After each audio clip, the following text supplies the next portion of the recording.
Bismillahirrahmanirrahim. Assalamualaikum warahmatullahi wabarakatuh.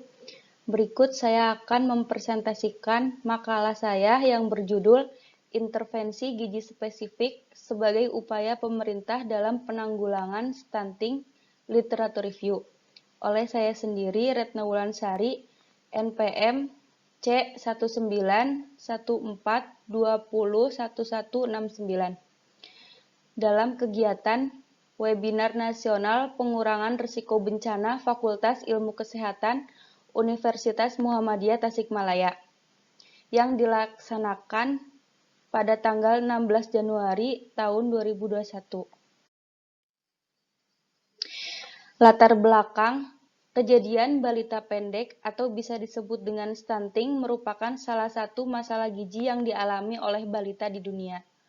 Pengalaman dan bukti internasional menunjukkan bahwa stunting dapat menghambat pertumbuhan ekonomi dan menurunkan produktivitas pasar kerja. Indonesia termasuk dalam 17 negara di antara 117 negara di dunia yang mempunyai masalah gizi tentang stunting. Penelitian, kebijakan, serta regulasi yang diharapkan dapat berkontribusi pada pengurangan prevalensi stunting. Dari penelitian terdahulu menjelaskan bahwa penyebab langsung masalah gizi pada anak termasuk stunting adalah rendahnya asupan gizi dan status kesehatan. Pentingnya intervensi gizi spesifik dalam penanggulangan stunting berdasarkan literatur review. Tujuan dalam penelitian ini adalah untuk mengetahui intervensi gizi spesifik dalam penanggulangan stunting berdasarkan literatur review studi literatur. Rancangan penelitian. Penelitian literatur review dilakukan dengan menggunakan mesin pencari Google di internet yang berkaitan dengan intervensi gizi. Database yang diambil dari artikel yang dipublikasikan pada Google Scholar. Bahan yang dicari diseleksi dengan menggunakan kriteria inklusi. Kriteria inklusi yang digunakan adalah intervensi gizi dan penanganan stunting.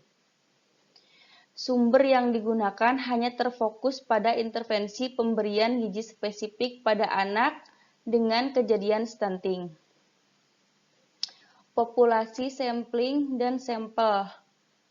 Yang pertama, populasi. Hasil penelusuran jurnal dengan search engine Google Scholar menggunakan kata kunci intervensi gizi spesifik sebagai upaya pemerintah dalam penanggulangan stunting pada tahun 2016 sampai 2020, mendapatkan populasi sebesar 381 artikel yang terkait.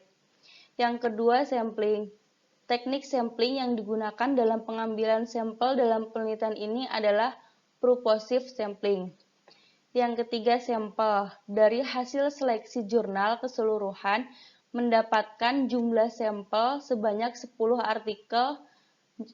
artikel jurnal yang terkait dengan permasalahan yang diangkat dalam skripsian stunting. Tahapan literatur review.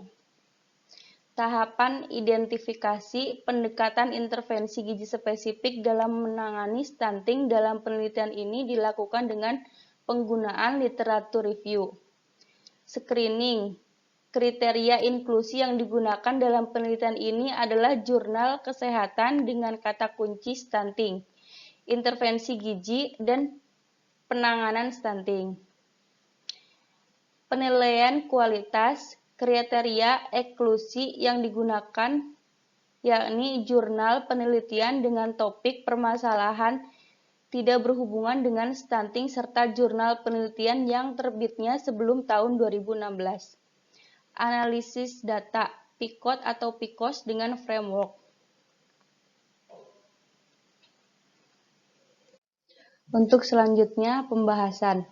Penelitian yang mengkaji fenomena stunting sudah banyak dilakukan, tapi dalam penelitian literatur review ini lebih spesifik mengkaji intervensi gizi spesifik dalam penanggulangan stunting. Analisis literatur review dari sampel jurnal menjelaskan bahwa intervensi gizi spesifik paling efektif dilakukan dalam penanggulangan stunting. Intervensi yang diberikan meliputi kegiatan pemberian dukungan yang dilakukan oleh tenaga gizi pendamping dan kepada ibu atau pengasuh balita dalam bentuk penyuluhan atau konseling berupa pendampingan pengetahuan gizi ibu, pendampingan pengetahuan pemberian makan, pendampingan pengetahuan perawatan anak sakit, dan pendampingan pengetahuan kebersihan diri. Dengan tahapan intervensi meliputi: yang pertama, tahap sebelum intervensi bertujuan untuk mengetahui data awal sebelum dilakukan intervensi. Yang kedua, tahapan intervensi meliputi penyuluhan, konseling, dan pendampingan gizi. Yang ketiga, tahapan setelah intervensi meliputi pengambilan data.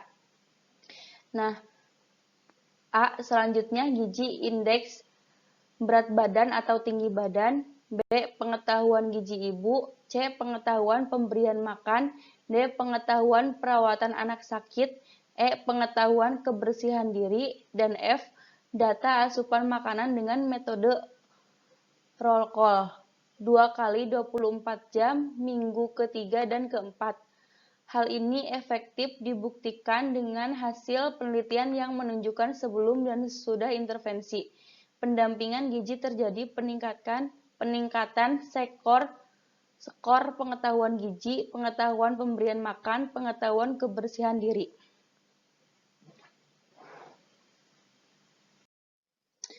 Untuk selanjutnya, kesimpulan. Intervensi gizi spesifik untuk mengatasi penyebab langsung mengatasi terjadinya stunting seperti asupan makanan, infeksi, status gizi ibu, penyakit menular, dan kesehatan lingkungan yang dirasa paling efektif dalam penanggulangan stunting. Upaya penurunan stunting akan lebih efektif jika dilakukan secara terintegrasi dengan keterlibatan pemerintah dan lintas sektor. Terima kasih, sekian presentasi dari saya. Wassalamualaikum warahmatullahi wabarakatuh.